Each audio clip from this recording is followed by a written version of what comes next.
Greetings, everyone.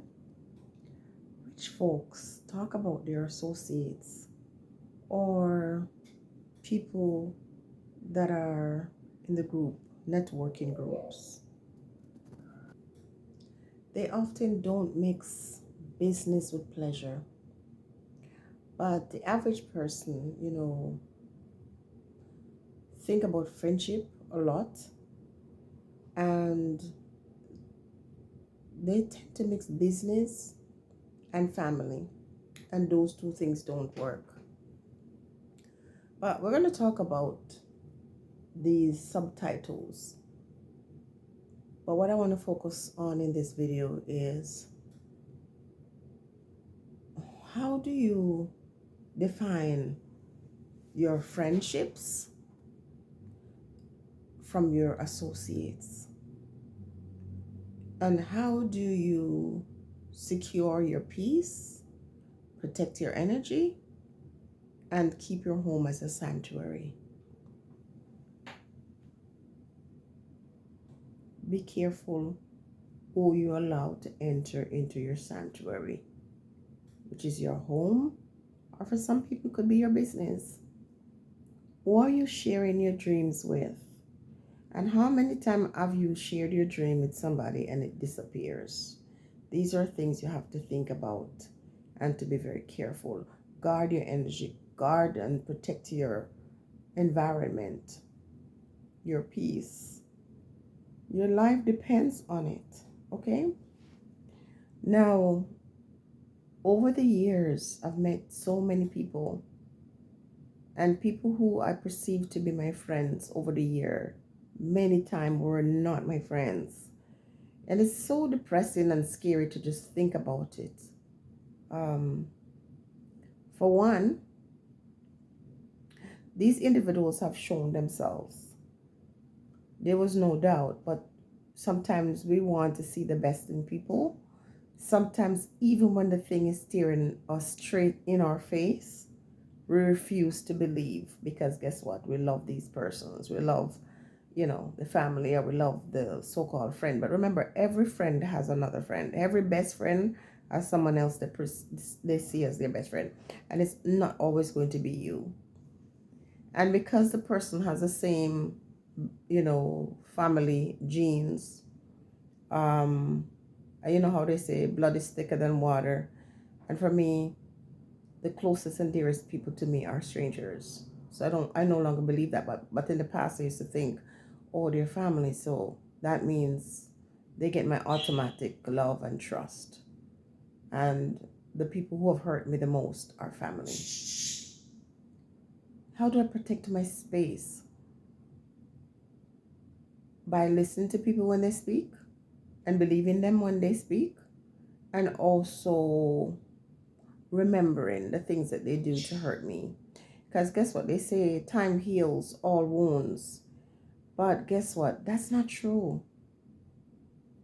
With time and a lot of hard work, you learn how to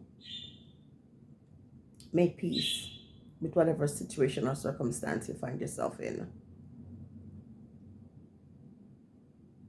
So it's not everyone you should share your good news with, because some of the biggest hypocrites will say, I'm so happy for you. Oh my goodness, this is wonderful. And if you look into their eyes, you'll see they're not. Some of the scariest people that I know are women. They smile in your face. Excuse the choppiness of this video. Sometimes 5 minutes per day is like a luxury. Anyway, some of the people who refer to me as their friend are the scariest people I know. I've shared already on my channel about this woman whose family member was coming from Jamaica, and they were in some big war, and they sent up food for her, fish, and she gave it to me. And when I tried a little piece of it, immediately the inside of my jaw felt like it was burnt. And so I threw it out. And the next day she said to me, did you try the fish? And I said, I did actually. And I didn't want to lie. I said to her I couldn't eat it because it was too salty. And she says, oh, but you had some of it? And I said, yes. And she says, oh, okay, so I can eat mine now. And I said to her, what do you mean you can eat yours? And she says, well, my brother was threatening to harm me. And I didn't know if when my mom was making it, he would put something in it. And would you believe, after she said that to me, I still spoke to that lady.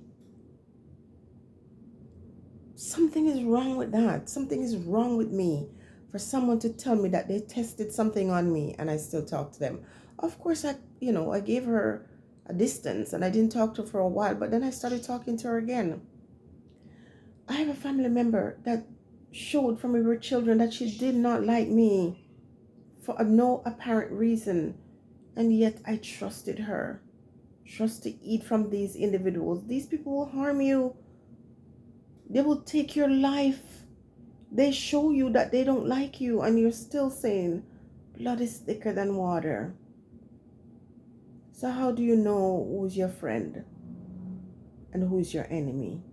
It's really not that hard because, listen, the universe will allow them to reveal themselves to you.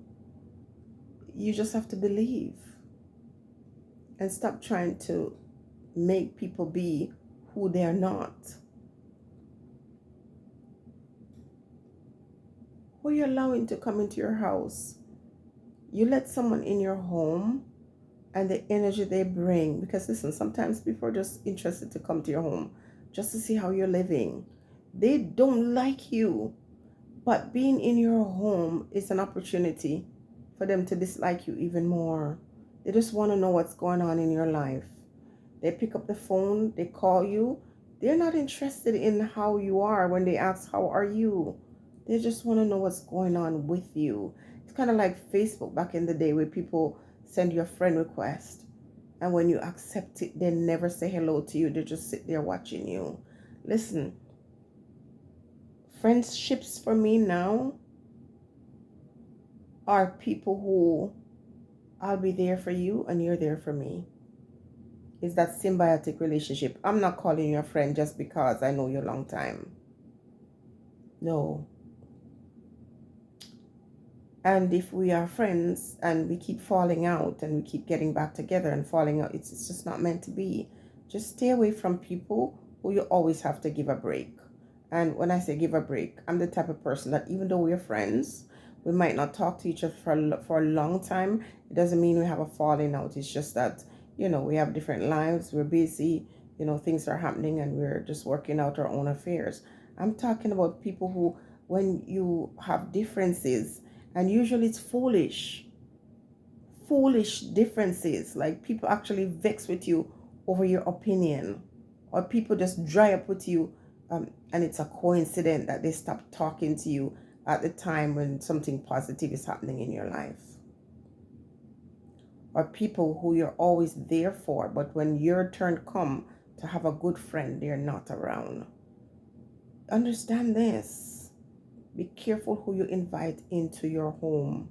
Be careful of friends who, for example, you just graduated from school and all of a sudden they find reason to argue with you over some nonsense and you break up, or you purchase a home and all of a sudden, these ones never wanted to come visit you when you live in your little room, your little basement, never want to visit you.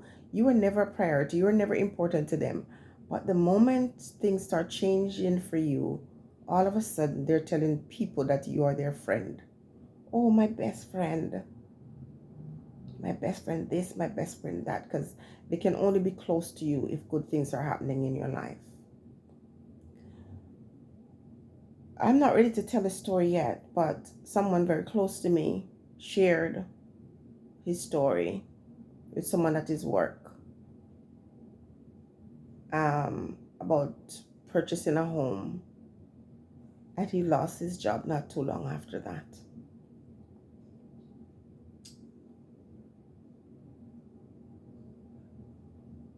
Not too long ago, in this year actually, I was just having some business endeavors, and all of a sudden someone called to say they no longer wanted to do business, only to realize that the person that I confided in, how happy I was in that situation, actually went and said something to the person who I was dealing with.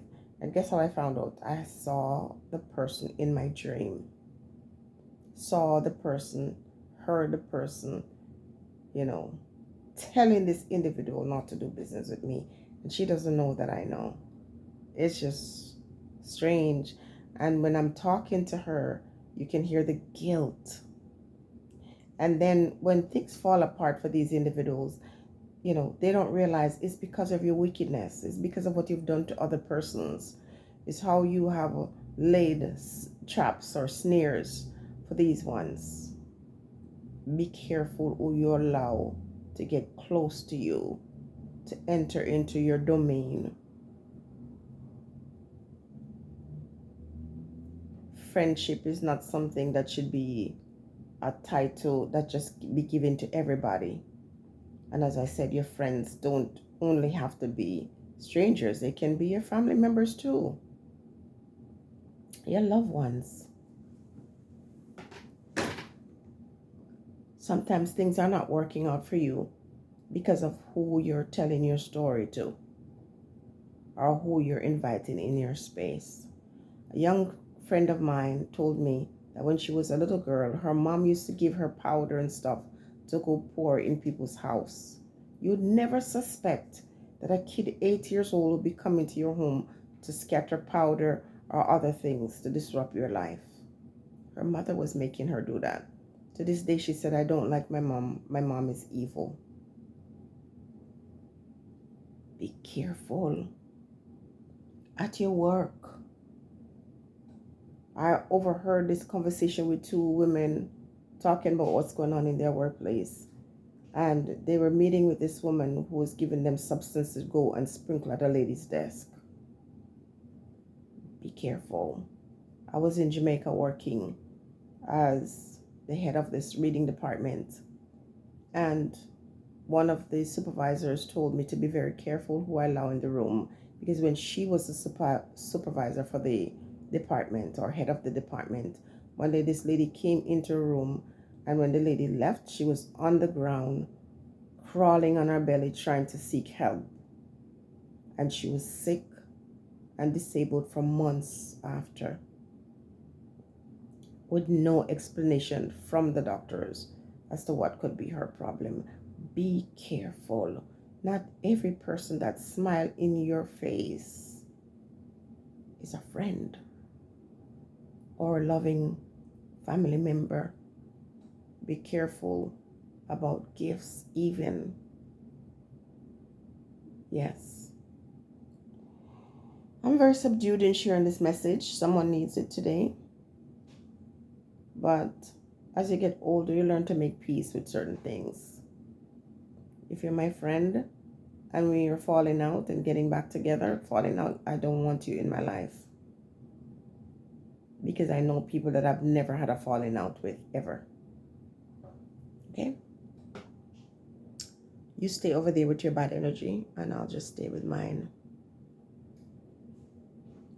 I also know another lady whose boyfriend was telling her that there's a man at his job that he couldn't stand. The man was very successful, and he got close to that man, and he used to throw things in the man's food. But that man was so blessed that every time he picked up his food to eat it, he would just throw it out. He went to the man's house and threw sugar in his carburetor, and he said the man comes out to drive away because they had plans to go. See, he tried to lure the man out of his home. And when the man got in his car, he just came out and said, I don't want to go. I changed my mind. And that man was presenting himself as a friend. And the person who shared the story with me was dating that man. But because she was wicked too, she actually was telling the story to me and laughing. Be careful. Nowadays, it's better to be alone. It's better to be by yourself because you don't know who to trust. And when you find people who you can trust and confide in, value them and love them. Stay blessed, everyone.